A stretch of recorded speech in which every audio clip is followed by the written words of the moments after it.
Eh ben on va commencer, comme ça on laissera les derniers et dernières s'installer. On a une belle table ronde avec beaucoup d'intervenants et d'intervenantes. Vous allez voir, tout ça pour vous montrer la diversité de l'innovation One Health sous vraiment plein de formes différentes. Donc ils vont vous en parler, moi je vais juste les introduire et ils vont vous donner plein de détails. Pour la ville de Lyon, on a Marlène Dussauge. Pour la ville de Villeurbanne, ouais, vous pouvez applaudir. Ville de Villeurbanne, Arthur de Sachy. Je vous propose de lever la main quand vous... Ouais, voilà. Comme ça, on peut vous identifier. Pour Lyon Biopôle, on a Natalia Bombchil. ID Cluster, Christophe Jacquinet. Institut éco-citoyen, Cécile Miège. Équipex, Infectieux Tronc, Fabrice Vavre. Et enfin, Hospice Civil de Lyon, Peggy Leplat. Alors vous avez vu, on a vraiment plein d'institutions. La grande question, c'est, je vais vous demander à chacun et chacune, One Health, pour vous et votre institution, qu'est-ce que c'est, qu'est-ce que ça représente? Commence avec vous, Marlène. Oui, tout est allumé. Ouais. Donc moi j'ai été pendant 2 ans et demi coordinatrice du projet One Health for Cities qui était rapidement évoqué par Fabrice précédemment. Et donc pour parler de One Health, j'aimerais donc c'est 9 villes européennes qui se sont réunies pour travailler sur One Health. Et donc pour dire notre vision One Health, j'aimerais lire du coup celle que nous avons posée ensemble, 9 villes apprenantes pendant 2 ans et demi. Donc One Health pour les villes, c'est une vision qui tient compte du lien étroit entre des interdépendances entre les santé humaine, animale, végétale et environnementale. C'est une vision qui met l'accent sur des valeurs non anthropocentriques en faveur de tous les êtres vivants et des écosystèmes de manière juste et équitable. C'est une vision qui propose un cadre et un vocabulaire commun à des services traditionnellement fragmentés et qui promeut la cohérence des politiques, on en a beaucoup parlé sur les 2 jours précédents, la résilience et une gouvernance participative. Et enfin, c'est une vision qui permet aux villes de passer de systèmes réactifs à des systèmes régénératifs via la co-création d'espaces urbains favorisant la santé, l'inclusion et la durabilité. On reste dans les villes, oui, voilà, je vous propose d'aller dans le sens... Et donc pour la ville de Villeurbanne, je pense qu'on est assez proche dans la conception avec la ville de Lyon. Nous, c'est vraiment une approche, c'est une innovation philosophique dans la façon dont on conçoit la fabrication de la ville, qui soit à la fois dans l'intrication des missions de la ville qui sont à la fois la protection de la population et à la fois de la fabrique de la ville. Donc c'est vraiment une innovation philosophique dans cette conception-là qui se traduit de fait par des transformations structurelles sur comment est-ce qu'on arrive à faire travailler des acteurs et des actrices qui sont différents à la fois au sein de la municipalité, dans les différentes directions qui n'ont pas l'habitude de travailler forcément ensemble, et à la fois avec la population, la recherche, comme dans cette journée aujourd'hui. Donc c'est vraiment ce côté-là de comment est-ce qu'on repense la façon dont, jusqu'à présent, on a pensé la ville pour sortir du côté de ce côté de dire la ville, c'est l'être humain, et de penser la ville un peu plus loin, de se dire comment est-ce qu'on va fabriquer notre ville dans les prochaines années pour à la fois respecter l'environnement dans lequel elle s'inscrit et par rapport à la biodiversité, tout en protégeant la population humaine. Voilà pour nous. Merci. Natalia, oui. Oui, alors la définition un peu officielle, elle a déjà été évoquée, mais l'approche voilà, intégrée de la santé des hommes, des animaux et des écosystèmes. Peut-être ce qui est intéressant, c'est le corollaire, c'est ce que ça implique sur la manière de travailler en mode intersectoriel, de la nécessité de combiner l'ultra-spécialisation par discipline qui est nécessaire avec la multidisciplinarité, la nécessité de considérer la santé selon un angle thérapeutique mais aussi préventif, et puis la nécessité de faire travailler ensemble des chercheurs, des décideurs, des industriels, des institutionnels. Et ça, c'est la vocation même des pôles de compétitivité que je représente. C'est le cœur de mission de Lyon Biopôle, c'est de fédérer les acteurs de l'innovation en santé dans la région. Et ça, on le propose au travers de nos événements, de l'accompagnement des projets, du soutien au développement des entreprises. Donc je dirais que finalement, le One de One Health, on peut l'entendre pas uniquement au sens de une santé, mais peut-être de toutes les santé. Merci beaucoup. Christophe Jacquinet pour ID Cluster. Eh ben, bonjour à toutes et à tous et merci pour votre accueil.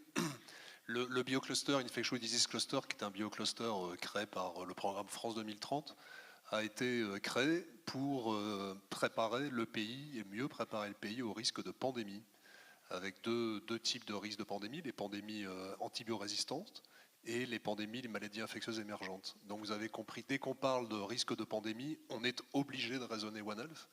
Et donc, dès le départ de la création du BioCluster, on a intégré cette dimension One Health, puisque ce n'est pas possible de réfléchir à la problématique, par exemple, des maladies infectieuses émergentes, sans réfléchir à la question des zoonoses et du lien entre la santé animale et la santé humaine et la santé environnementale. Donc, c'est le cœur de notre mission. Et donc, on a intégré un certain dispositif, dont on pourra parler un peu plus tout à l'heure, sur la façon dont on intègre dans nos processus de décision, de sélection de projets, d'accompagnement de projets, comment on intègre cette dimension One Health. Merci beaucoup. Cécile. Merci. Donc, Institut éco-citoyen, Cécile Miège. Pour l'Institut éco-citoyen, le One Health, c'est un défi. Parce qu'on l'a vu à plusieurs occasions. Aujourd'hui, il y a un cloisonnement. Il y a un cloisonnement dans la recherche en environnement, santé environnementale, qui ne croise pas la recherche en santé humaine.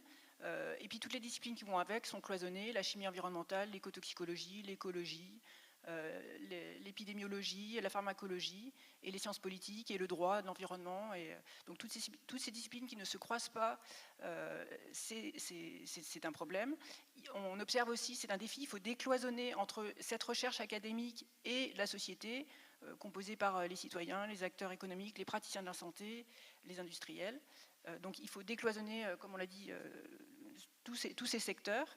Et l'enjeu très fort qu'il y a derrière ce décloisonnement pour l'Institut éco-citoyen, c'est d'arriver à mieux gérer les crises sanitaires liées aux pollutions chimiques que l'on voit se répéter, et en particulier au niveau de Lyon, et arriver à mieux les gérer et mieux les anticiper. Merci. On va passer à Fabrice Vav pour Infectiotron, Equipex. Oui, donc j'ai déjà eu l'occasion d'évoquer tout à l'heure une vision du One Health. En tout cas, cette idée de quelle est la nécessité aujourd'hui de repenser une vision plus globale en fait de nos sociétés. Alors évidemment, quand on parle One Health, on parle souvent de casser les silos. Alors c'était intéressant parce que dans les 2 jours qui ont précédé, là il y a quelqu'un qui a dit non, il faut surtout pas casser les silos. Il faut garder en fait les silos parce qu'ils sont importants, parce que c'est eux qui sont le socle de la connaissance. Mais par contre, il faut qu'on construise des ponts entre les silos et que ces ponts ils soient justement construits continuellement et qu'ils permettent justement de décloisonner la connaissance et la science, mais par contre, encore une fois, qu'ils s'appuient sur des connaissances fondamentales très très fortes. Et c'est un petit peu ce qu'on a essayé de faire justement avec Infectiotron. C'est moi qui suis sur la scène, mais on est 4 en fait à la tête d'Infectiotron. Donc Fabienne Archer, Estelle Loucadis, François-Luc Cosset. Et en fait, alors que en général ces projets sont le financement d'un gros équipement, on a pris le parti avec Infectiotron de travailler sur 3 sites qui représentent 3 compétences pour justement essayer de croiser les visions sur des problématiques qui sont des problématiques infectieuses. Donc le campus vétérinaire, avec notamment des salles d'autopsie BSL3, des volières à chauves-souris, l'oratodrome, le campus de l'Adois avec tout un aspect sur les vecteurs et puis une chaîne diagnostique pour travailler sur du diagnostic dans différentes matrices, et puis le biodistrict de Gerland avec différentes choses, notamment de la gnotobiologie pour faire, j'en reparlerai un petit peu tout à l'heure, des trucs sur le microbiote, et puis également la plateforme de cryo-électromicroscopie dont Emmanuel Trizac a parlé tout à l'heure. Donc on voit en fait l'idée de construire une suite d'équipements qui permettent d'aller depuis le terrain, la faune sauvage, jusqu'au laboratoire, jusqu'aux mécanismes moléculaires et cellulaires, et qui permettent justement de croiser les différentes visions. Et c'est ça qui va apporter justement sur un pathosystème donné une vision globale et systémique de ce pathosystème-là. Et enfin, merci beaucoup, Peggy Leplat, les Hospices civils de Lyon. Oui, alors, beaucoup de choses ont été dites, donc je vais pas redire. Mais globalement, avec le spectre innovation, parce que je suis côté direction d'innovation aux Hospices civils de Lyon, le One Health, c'est forcément un prisme à travers lequel on évalue, enfin on sélectionne et on évalue les projets qu'on va accompagner. Donc ça suppose qu'on évalue l'impact sur le plan sanitaire, mais aussi évaluation de l'impact sur le plan écologique, environnemental, économique, sociétal. Très concrètement, on soutient des projets collaboratifs, donc des projets qui font des ponts entre différentes expertises, que ce soit à l'hôpital, mais aussi avec des partenaires en dehors de l'hôpital.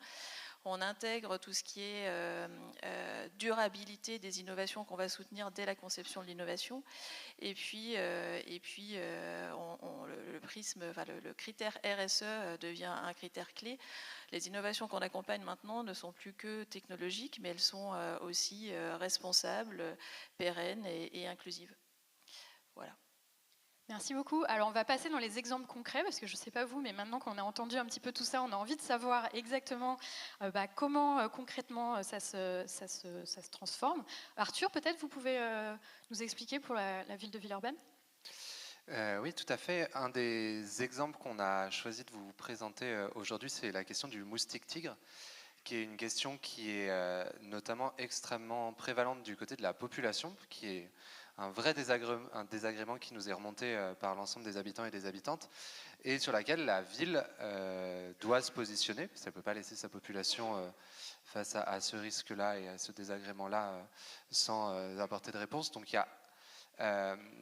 et en fait, nous, on est face à une problématique à l'heure actuelle, et cet exemple-là dont on va parler, c'est le moustique tigre, qui est à la fois un désagrément de santé, et notamment de santé mentale, quand il y a des nuages de moustiques chez vous, vous n'êtes pas très content, qui est à la fois aussi un désagrément de santé somatique avec la transmission de plusieurs pathologies.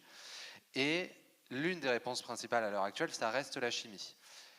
Et en tant que ville, quand on repense la question sous un prisme One Health, la question et la réponse unique chimique n'est pas une réponse qui nous satisfait à l'heure actuelle, et donc ça nous amène à repenser le problème à comment est-ce qu'on va répondre aux besoins de notre population en prenant soin de l'environnement et de la biodiversité.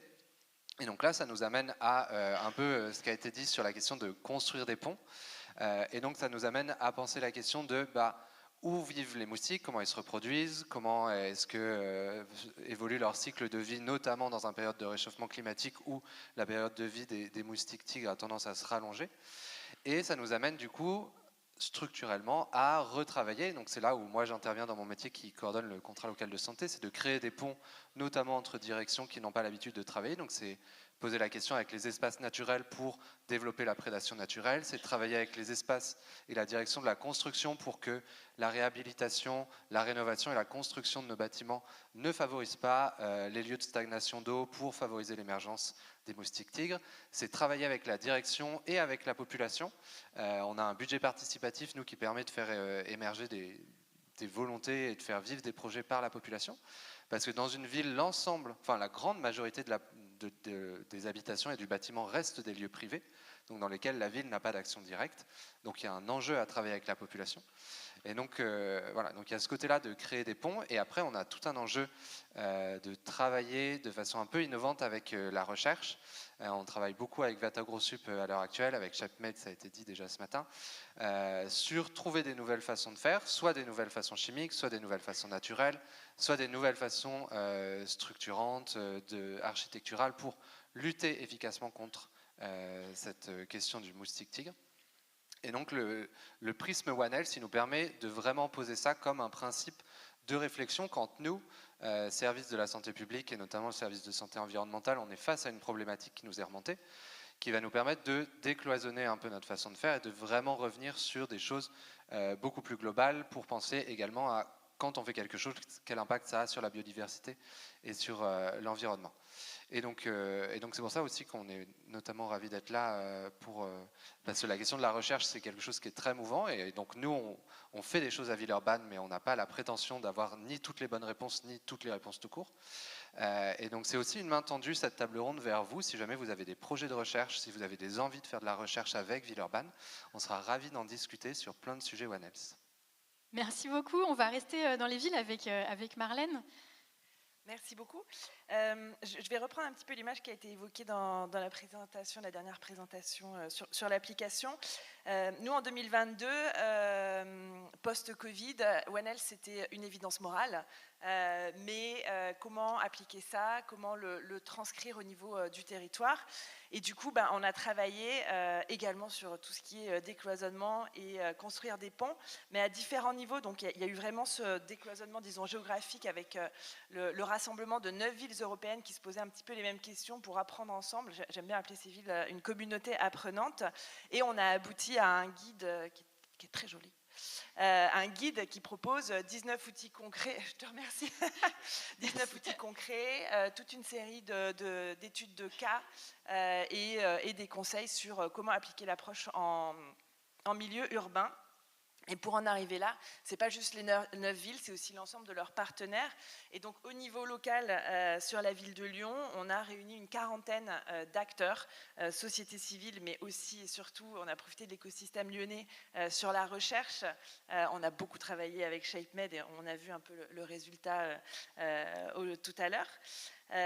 Donc voilà, il y a eu ça, et puis il y a cet enjeu aussi qui continue et sur lequel on a commencé de construire les ponts et de décloisonner au niveau interne de la ville de Lyon entre les différents départements. Et tout ce travail nous a permis d'aboutir à l'axe 5 One Health du CLS, dont Fabrice est donc le co-pilote.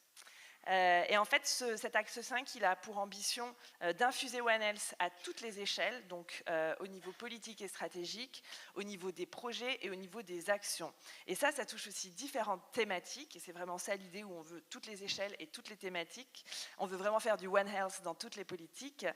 Donc on va travailler sur la planification urbaine, on va travailler sur les bâtiments aussi, les bâtiments gérés par la ville de Lyon. On va essayer aussi d'apporter cette approche dans le projet de baignade urbaine ou dans le projet du centre de santé de Cité-Jardin, où on va avoir à la fois, on va apporter une approche One Health tant sur le bâtiment, sur son environnement, que sur l'offre de soins qui va y être apportée. Merci. Est-ce que vous avez peut-être un exemple concret ? Non, pas forcément. D'actions mises en place sur la... Il y a pas mal d'actions. Il y en a beaucoup, c'est dur d'en choisir une seule. Il y a toute la manière dont les espaces verts sont gérés. Bon, déjà, tout ce qui est la végétalisation et redonner de l'espace, désimperméabiliser, redonner de l'espace aux espaces verts, aux végétaux, travail sur les différents corridors nocturnes, mais aussi corridors verts, etc. Et puis, il y a le travail aussi sur l'éducation de plein air. Où là, il y a à la fois, donc il y a une crèche de plein air qui a été ouverte en septembre, plus ou moins, en tout cas cette année, voilà, avec la volonté d'avoir à la fois un impact positif sur les enfants et à la fois aussi commencer à l'éducation des enfants sur la nature, sur la préservation de la nature, voilà, sur toutes ces appréhensions-là. Merci beaucoup.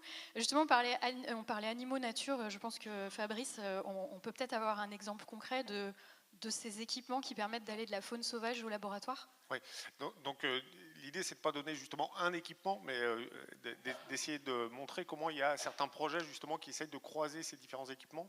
Alors pour l'instant, on n'y est pas encore complètement. En tout cas, on n'a pas pu le déployer complètement parce qu'on a encore quelques achats à faire, et puis 2, on a quelques zones confinées à finaliser pour pouvoir les ouvrir complètement. Donc voilà, on est encore dans ce processus-là, mais on a quand même 2 exemples. Le premier, c'est justement un exemple qui est financé dans le cadre de ShapeMed, c'est le projet Enipabat, je vois Olivier qui est là, donc Institut Claude Bourgelat et Siri, qui travaillent notamment avec les volières chauves-souris. Donc là, l'idée, on peut reparler de zoonose évidemment, la question des chauves-souris qui sont un réservoir important potentiel de zoonose, avec une capacité de ces animaux à résister en fait à ces pathogènes. Et justement, il est important d'essayer de comprendre quels sont les mécanismes qui leur permettent justement de résister à ce cortège de pathogènes. Et donc pour cela, il faut installer le modèle chauve-souris, et ça n'existe pas. On en a un centre en Allemagne, si je me rappelle bien. On va avoir un centre à Lyon qui nous permet d'héberger ces chauves-souris. Et donc là, l'idée, c'est justement qu'avec l'implantation de cette volière-là, eh bien, on va pouvoir étudier l'immunité de ces chauves-souris, on va pouvoir aussi tester leur réponse à l'infection par des pathogènes, en s'appuyant aussi sur les autres équipements qui sont déployés dans l'Infectiotron pour essayer d'aller plus loin justement dans la compréhension de la capacité de ces animaux à être infectés sans avoir de pathologie associée. Donc ça, c'est un des exemples. Donc ça, c'est un projet qui est financé. J'espère que j'ai pas écorché le projet. Et puis, il y en a un autre qui, par exemple, est en évaluation, en cours, je parlais tout à l'heure du microbiote. C'est intéressant, aujourd'hui, quand on étudie le microbiote, il y a une vraie spécialité à Lyon sur l'étude du microbiote, qu'on étudie notamment chez les souris, et on l'étudie chez des souris de laboratoire qui ont un microbiote de laboratoire. Donc, en fait, la question se pose de la représentativité, en fait, de ces modèles-là, qui sont des modèles de laboratoire. Et donc là, l'idée, c'est de faire du lien, par exemple, entre le ratodrome de Vetagrosup, où sont hébergés dans des conditions semi-naturelles différentes espèces de rongeurs, où on va pouvoir récupérer du microbiote de ces rongeurs-là et venir les transplanter à des souris de laboratoire dans les équipements qui ont été réalisés dans le cadre d'Infectiotron, et où on va pouvoir tester justement l'effet de ces microbiotes naturels, sauvages, dans ces conditions contrôlées. Donc là, on voit typiquement comment on va croiser ce qui se passe sur le terrain et pouvoir apporter de nouvelles réponses qui croisent justement ces visions-là. Une souris de laboratoire, ce n'est pas une souris dans la nature. Donc la question, par exemple, de la protection par rapport à des pathogènes qui circulent en milieu naturel, comment on l'aborde avec des microbiotes qui sont complètement, on va dire, artificiels, ou en tout cas domestiqués, humanisés dans un contexte tout à fait particulier, et bien là, on va normalement pouvoir apporter des réponses qui seront intéressantes de ce point de vue-là. Et puis après, on imagine plein de choses du côté des vecteurs, moustiques, tiques, où là, évidemment, il y aura, en tout cas, assez rapidement, des moyens de travailler sur des projets qui croisent à la fois des approches de nature et des approches de laboratoire sur ces questions-là.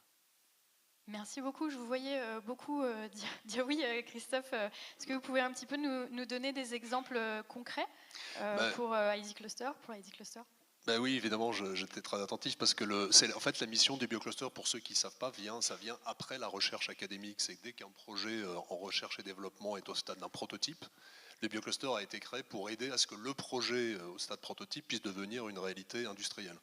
En matière de contre-mesures médicales, notamment la surveillance épidémiologique, des outils de surveillance épidémiologique, en matière de diagnostic, de vaccins et de traitement. Voilà, c'est les 4 champs. Et dans ces champs-là, dès que le BioCluster a été créé, on a, nous, identifié 27 projets qui ont été analysés, et on a sélectionné dans ces 27 projets une dizaine de projets, environ 10 projets, qui permettaient de répondre à la mission du BioCluster. Dans ces 10 projets, il y avait un projet particulièrement emblématique du One Health, qui était vraiment, je disais tout à l'heure, l'ADN dès le départ de la construction du BioCluster pour nos fondateurs et pour Bruno Lina, qui en est le président. C'était de pouvoir repérer un projet ou plusieurs projets qui intégraient la dimension santé animale, zoonose, santé humaine et santé environnementale. Et un des projets qui a été sélectionné s'appelle Flux Organovax. Il est porté par le 4e industriel mondial qui est français en matière de santé animale, qui s'appelle Ceva Santé Animale, qui est situé à Libourne, près de Bordeaux. Et c'est un projet qui est porté en consortium avec l'INRAE et avec l'Institut Pasteur. Et ça répond aussi à la mission de notre BioCluster, qui est de rassembler, de regrouper des acteurs économiques, industriels, PME, start-up, avec des acteurs du monde académique qui font de la recherche plus à des niveaux de maturité, évidemment, de type académique et pas industriel, comme ensuite il faut pouvoir le faire.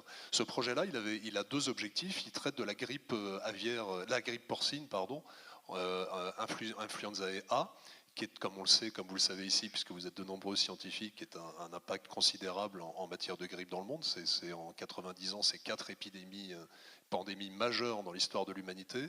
Et le projet a 2 objectifs. Il est de déposer, d'enregistrer une plateforme à vaccin ARN autoréplicative par Ceva Santé Animale, puisque vous le savez peut-être, le porc est une espèce qui est très recombinante sur les vaccins, et donc le risque de transmission à l'homme de virus qui transitent par le porc est très élevé.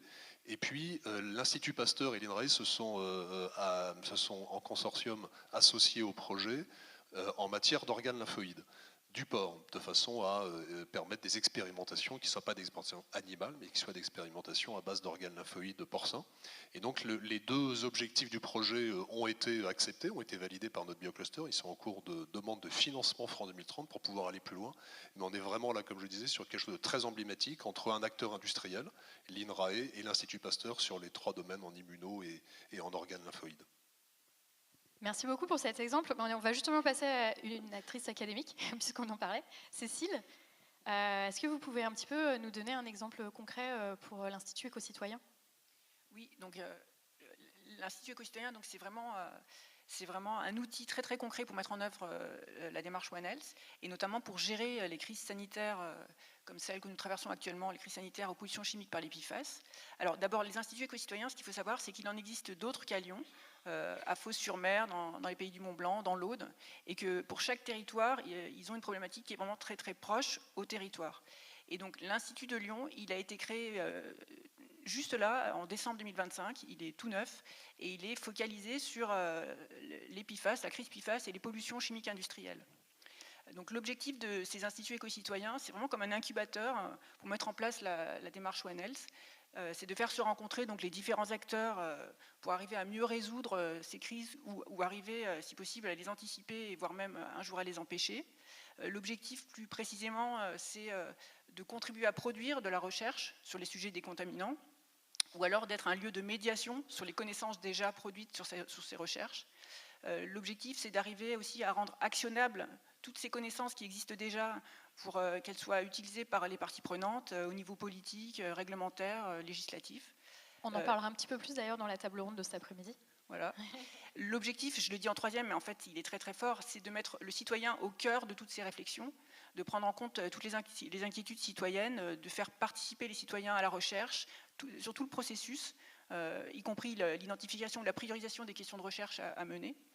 Et puis l'objectif, c'est aussi de faciliter les interactions entre ces différents acteurs qui peuvent empêcher ou aider à mieux gérer ces crises sanitaires, les acteurs étant les citoyens, les scientifiques, les industries et les acteurs politiques. Et donc je peux donner un exemple d'action de l'Institut éco-citoyen pour ce qui concerne les PFAS. Donc ça peut être par exemple la mise en place aussi d'études, comme des études de bioimprégnation. C'est le cas par exemple de l'étude PERFAO, où très concrètement, l'Institut citoyen coordonne des mesures de PFAS dans des citoyens qui sont proches de zones industrielles au sud de Lyon, dans le couloir de la chimie, pour arriver à... Enfin, le défi, l'enjeu, là, c'est d'arriver à voir s'il est possible de montrer le lien entre une imprégnation PFAS dans les citoyens et un risque accru à des maladies. Et donc ça, c'est un vrai défi, c'est très très difficile à faire. Et il y a un article récent là, qui est passé dans Le Monde où ils ont réussi à mettre en lien une surexposition aux pesticides par rapport à des cancers accrus, c'était au Pérou, en Amérique du Sud. Mais c'est vraiment un défi majeur dans le One Health. Merci pour ces exemples. On va passer à Natalia pour Lyon Biopôle. Est-ce que vous pouvez nous donner un exemple concret ? Oui, il y a même des micros sur les tables si vous voulez. Oui, merci. Oui, il y a un exemple d'un projet qui est assez emblématique, qui d'ailleurs, alors il date un petit peu, il avait été lancé en 2012, mais ça serait probablement un projet qui pourrait rentrer dans le périmètre du biocluster aujourd'hui. C'est un projet qui visait à développer un vaccin contre la leptospirose. C'est une des zoonoses les plus répandues au monde, qui est due à une bactérie qui peut infecter tous les mammifères, qui se transmet par les eaux contaminées par les rongeurs. Et l'objectif du projet, c'était de développer un vaccin qui couvre tous les variants circulants, que ce soit pour le marché vétérinaire, notamment canin, ou pour l'homme, et qui a associé un grand industriel de la région Mérial, qui est aujourd'hui la société Boehringer Ingelheim, l'Institut Pasteur de Paris et Vetagrosup. Et il est intéressant parce qu'il a abouti au lancement d'un nouveau vaccin. Donc en 2024, il y a un nouveau vaccin qui a été lancé qui incluait la souche spécifiquement isolée par Vetagrosup. Alors c'est un vaccin pour le marché canin. Pour le marché humain, il n'existe pas encore, mais la collaboration, elle se poursuit et c'est l'une de ces perspectives. Et puis plus récemment, peut-être un autre exemple d'un projet dont Lyon Biopôle est partenaire, qui est lauréat d'un dispositif Horizon Europe de coordination et de support, et qui vise en fait à établir un état des lieux de ce qu'on appelle les nouveaux modèles, les NAM, qui sont en fait des alternatives à l'utilisation des modèles animaux pour évaluer l'innocuité et l'efficacité des produits chimiques et pharmaceutiques. Il est porté par l'INERIS en France et il associe 18 partenaires européens, dont justement des développeurs de technologies comme la société Netri, des institutionnels, des industriels comme Sanofi. Voilà, il me semble qu'il aborde bien la question de manière globale, puisqu'il s'agit à la fois d'un aspect éthique avec l'utilisation des ressources animales, mais aussi d'un aspect environnemental si on considère l'impact carbone de toute la chaîne de l'expérimentation animale. Merci beaucoup. Oui, alors est-ce que je vais ramener un micro. Attendez, gardez-le. Je vais en ramener en plus. Peggy, est-ce que vous pouvez nous donner un exemple pour les hospices civils de Lyon ? Oui, je peux vous en donner même 2. Plusieurs, ouais. Alors même 3. Le Diversity, c'était un des projets qu'on accompagnait aussi en collaboration avec la métropole de Lyon dans le cadre de notre appel à projet PAIR. Mais sinon, en termes d'innovation un peu technologique issue de nos murs et qui va dans la thématique de l'antibiorésistance, on a le dispositif qui est porté par une start-up qui s'appelle Vision, un dispositif qui a été développé par un professionnel de l'Institut des agents infectieux à Croix-Rousse, et qui contribue à la lutte contre l'antibiorésistance. Donc concrètement, actuellement, quand on est face à une infection sanguine grave, le délai pour détecter le pathogène et puis mettre en place l'antibiothérapie ciblée, c'est entre 48 et 72 heures. Et pendant ce temps, on donne aux patients une quantité d'antibiotiques à spectre large qui n'a pas forcément un impact sur son état de santé, voire qui peut le détériorer, le temps qu'on trouve le bon traitement. Et donc, ce qu'ont mis en place ces chercheurs, c'est une technologie assez innovante qui combine plusieurs technologies, donc spectrométrie de masse et puis intelligence artificielle, et qui surtout permet d'avoir un parcours ultra rapide.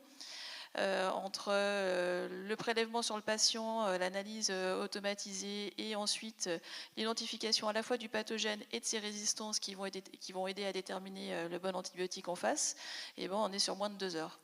Donc voilà, une innovation qui est avec un impact assez fort sur le plan sanitaire, on imagine bien, avec un taux de survie pour les patients qui va forcément augmenter. Pour l'instant, c'est estimé à plus de 20% d'augmentation liée à ce dispositif si on le met en routine.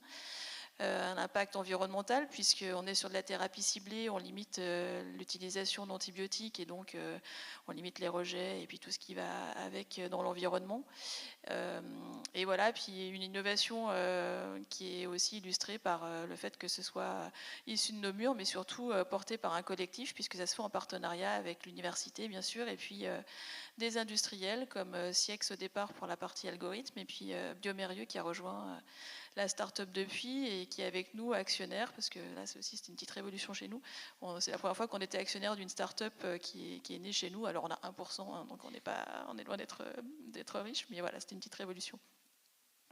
Donc une innovation plutôt techno, et à l'inverse, pour illustrer un peu le panel de ce qu'on peut accompagner, une innovation un peu moins techno mais très concrète, c'est la mise en place d'une chambre pédagogique à l'hôpital de la Croix-Rousse au sein de notre service de néonat, et qui s'est créée sur le constat que plus de 90% des parents n'ont pas connaissance de l'impact de perturbateurs endocriniens sur les risques sanitaires pour leurs enfants, notamment dans tout ce qui est asthme, allergie ou autres perturbations hormonales. Et donc l'idée a été de proposer un espace immersif où on peut, donc une chambre très concrètement comme à la maison, où on peut inviter les futurs parents ou les jeunes parents à venir participer à des ateliers très pratico-pratiques et où on apprend où est-ce qu'on peut trouver des perturbateurs endocriniens et comment les éviter. Donc comment choisir la bonne peinture, comment éviter de peindre la chambre du bébé 2 jours avant sa naissance, comment aérer correctement la pièce pour limiter la pollution de la pièce justement. Bref, donc du coup c'est vraiment porté par nos professionnels, nos sages-femmes, et ça se fait aussi en collaboration avec la ville de Lyon, notamment avec la CPTS de Croix-Rousse Presqu'île. Donc c'est une ouverture aussi de ce type d'espace aux familles qui ne passent pas par l'hôpital et qui viennent du coup s'informer pour qu'on puisse prévenir ce type d'impact sanitaire facilement. Voilà pour les exemples. Merci beaucoup. Merci à toutes et tous d'avoir été super dans le timing. Justement, du coup, ça me permet d'aller un tout petit peu plus loin. Quel a été un challenge ou un défi particulier avec ces innovations, comparé peut-être à des innovations un peu plus classiques ou avec les projets One Health en général? Est-ce que je vous laisse prendre le micro par rapport à... Moi, il y en a un challenge qui me vient assez vite en tête, c'est la question de la culture commune autour de cette thématique-là et comment est-ce qu'on arrive, quand on travaille avec beaucoup d'acteurs différents, à se mettre d'accord sur ne serait-ce que déjà l'intérêt de travailler à la santé de l'environnement quand on parle de santé humaine ou de la santé de la biodiversité. Donc oui, moi, juste en 3 mots, c'est vraiment ce challenge-là de comment est-ce qu'on fait culture commune autour de ce projet et comment est-ce qu'on arrive à créer des dynamiques territoriales qui vont dans le même sens. Ouais, du coup, je rebondis parce que finalement, ce qui est ça, c'est pas le principe. Le principe, on est tous d'accord. Je veux dire, cette idée qu'on doit croiser les visions, ça c'est évident. Tout le monde dit, allez, on y va. Et du coup, typiquement pour Infexiotron, tous les équipements, ils vont être là. Maintenant, comment on fait pour que les communautés s'en emparent, construisent les projets interdisciplinaires qui vont permettre justement de profiter de tout ça et de construire en fait le projet. Non pas la vision, mais le projet. Comment je fais pour construire ce truc-là qui me permet en effet de profiter et de conduire ces recherches depuis le milieu naturel jusqu'au laboratoire. Et donc, en effet, la question qui est derrière, c'est la culture commune. Cette capacité de construire le truc concret qu'on va être capable de mettre en œuvre ensemble. Et donc, j'en profite, il y a un poster là pour tous les équipements d'Infexiotron. Et donc, n'hésitez pas à aller le voir pour justement construire ces projets qui permettront d'utiliser tous ces équipements ensemble, parce que c'est là où ils auront vraiment leur plus-value. Mais justement, communiquer et diffuser, c'est la table ronde juste après le repas. Donc c'est pas mal ce challenge. Peut-être la table ronde permettra d'en voir un peu plus clair dessus. Il y a quelqu'un qui a pris... Cécile ? Oui. Le challenge pour l'Institut éco-citoyen, il n'est pas passé, il est à venir, parce que l'Institut vient d'être créé. Et là, vraiment, ça va arriver à trouver sa place en synergie avec toute la restructuration académique en cours sur le site, sur le territoire Lyon-Saint-Étienne. Donc l'Institut, probablement One Health, qui va se mettre en place. Ce serait bien d'arriver à ce que cet Institut éco-citoyen puisse servir à l'Institut One Health et aussi à l'Institut Plus sur les thématiques environnement, l'Institut Défis planétaires, transition et territoire. Ce serait bien d'arriver à ce que cet Institut éco-citoyen trouve sa place au milieu de ces grands instituts académiques et puisse servir la démarche One Health. Marlène, oui. Ouais, je peux que confirmer l'enjeu de créer culture commune, mais je trouve aussi qu'il y a vraiment cet enjeu de démystifier, voilà, pour pouvoir embarquer aussi les citoyens, démystifier un petit peu l'approche One Health et pouvoir travailler et plus les impliquer. En tout cas, pour nous, c'est clairement l'enjeu sur la suite des actions qu'on souhaite mener dans le nouvel axe du CLS, c'est pouvoir plus embarquer les citoyens. Natalia ? Oui, alors c'est vrai que la multidisciplinarité, l'intersectorialité, elle demande des investissements en enseignement, en recherche fondamentale, mais aussi en recherche appliquée. Donc c'est vrai que se pose la question des moyens. Donc on a vu, on a la chance d'avoir des projets qui sont financés via SHEPMED, via le Blockbuster, mais peut-être, voilà, pourquoi pas... avoir accès à des financements dédiés, peut-être des labels, des appels à projets dédiés, aussi bien sur les financements régionaux que sur les financements d'État avec le prochain programme d'investissement d'avenir. Christophe ? Oui, en fait, on dit souvent qu'il y a des frontières entre la recherche académique et la R&D industrielle, PME, start-up. Moi, je ne viens pas du monde de la recherche académique et de la R&D. Et ce qui m'a beaucoup surpris quand on a créé le BioCluster, c'est de voir l'insistance notamment d'un de nos fondateurs à dire il y a très peu de liens, d'échanges entre les industriels de la santé humaine et les industriels de la santé animale. Et il nous disait, il prenait un exemple sur des plateformes ARN en disant, mais nous en fait, en santé animale, on travaille déjà là-dessus depuis 2-3 ans, voire même avant le Covid. Et finalement, depuis la crise Covid, il y a eu très peu d'échanges entre des industriels de la santé humaine et santé animale. C'est quelque chose que je ne savais pas, que j'ai découvert, donc c'est un vrai défi. Et en réalité, on est en train d'avancer. Et puis ce type d'événement et de sommet fait avancer la cause. Et depuis la création du biocluster, il y a eu plusieurs projets où j'ai vu que les industriels de la santé animale et santé humaine se parlaient davantage parce qu'ils sont dans les mêmes organisations. Et ça me paraît extrêmement positif. Merci beaucoup. On peut terminer avec Peggy. Oui. Ouais, juste pour un autre enjeu, un autre challenge, je pense, c'est de basculer. Enfin, la dynamique est déjà un peu lancée, mais c'est de basculer sur une dynamique de prévention plutôt que de curatif. Donc, on met le paquet sur la prévention de manière systémique et qu'on ne soit pas toujours en réaction à ce qu'on observe. Super, merci beaucoup. Je pense que vous pouvez les applaudir très fort.